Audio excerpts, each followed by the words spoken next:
ক্ষমতার লোক, এবং উনি আমরা জানি হীরক রানীর মতো হীরক রাজার দেশে যেমন যা বলে আহা বেশ বেশ বেশ, উনি যখন ভুল কথা বলছেন যে অত্যাচারীর শাস্তি চাই, অত্যাচারী নির্যাতিতার শাস্তি চাই,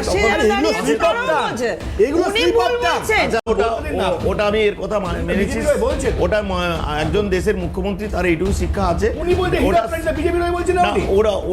ওনার স্লিপ অফ দ্য টাং।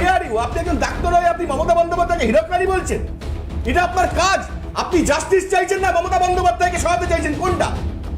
আপনি হীরক রানী বললেন তো? আমার দৃষ্টতা নেই। তাহলে মোদিকে হীরক রাজা বলবেন তো আপনি? হ্যাঁ, নিশ্চয়ই। বিলকিস বানুর জন্য বলুন যে মোদি হীরক রাজা। হীরক রাজা তো বলুন, আমি মানছি তো যে মোদি হীরক রাজা। আমি বলছি তো। আপনি মমতা বন্দ্যোপাধ্যায়কে হীরক রানী বলতে পারেন? আমাকে বলতে দিন।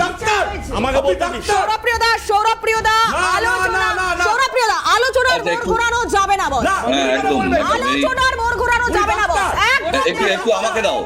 সৌরভ আসলে কমজোর ডাক্তারবাবু পেয়েছেন তো, অত চিৎকার করতে ডাক্তারবাবু অভ্যস্ত নয়। একটু সৌরভের আমার সঙ্গে হোক। হ্যাঁ, আমি বলছি আমি বলছি অপদার্থ প্রশাসনের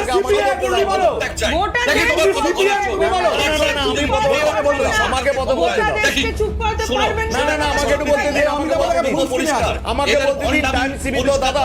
বলতে দিন। কুণাল ঘোষ বলছে দাদা একটু বলুন, একটু চুপ করুন দাদা, আমাকে বলতে দিন।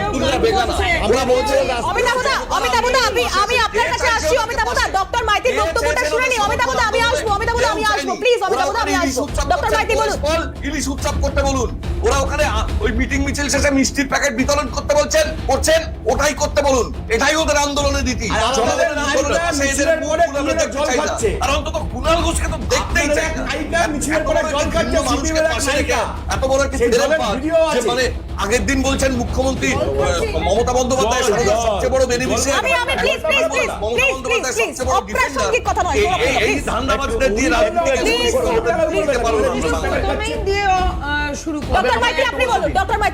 আচ্ছা, আমাকে বলতে দিন। আমি প্রথমেই বলে দিচ্ছি, আমি এটা আমি নিরপেক্ষভাবে না, আমি বলছি তুমি ঠিক করে দেওয়ার কে? তুমি ঠিক করে দেওয়ার কে? ঠিক করে দেওয়ার কে? কে নিরপেক্ষ থাকবে? একজন ডাক্তার হিসেবে কথা বলবে সে মমতা বন্দ্যোপাধ্যায়কে আক্রমণ করতে পারে না। সে এবার জবাব দেবে।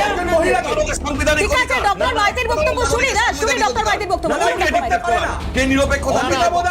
তুমি সিপিএম তুমি বলতে পারো যদি অন্যের ভাষায় তোমাদের অনিল বিশ্বাস মমতা বন্দ্যোপাধ্যায়কে জাতা কথা বলেছে, কাজে লাগিয়ে প্রমাণ লোপাট করতে নামো। তোমাদের বিপক্ষে দাঁড়াতে হবে প্রত্যেকটা মানুষকে। ওই 3 বছরের বাচ্চাটা থেকে 90 বছরের আলোচনায় আসবার চেষ্টা করব। সবাই তোমাদের বিরুদ্ধে দাঁড়াবে। স্টাফ নেই তো আমি সেই প্রসঙ্গে যাচ্ছি না। যে ওনার ভালো যেটা আমি নিশ্চয়ই বলবো, হিরো গ্রাইনটা স্লিপ অফ দ্য টাঙের মতো, মানে এখন সবাই চৌদিকে হচ্ছে, তো ওইটা মুখ দিয়ে বেরিয়ে গেছে। যদি উনি হিরো রানী হয় তাহলে ডেফিনেটলি আজকে আমাদের প্রধানমন্ত্রীকেও বলতে হবে যে হিরো রাজা, কারণ ওনার রাজত্বেও বিভিন্ন সাইমালটেনিয়াসলি প্যারালালি আজকে সমস্ত রাজ্যেই কিন্তু ওই হচ্ছে। সেটা হয়তো হসপিটালের ভিতরেই এটা বিরল, কিন্তু আজ নয়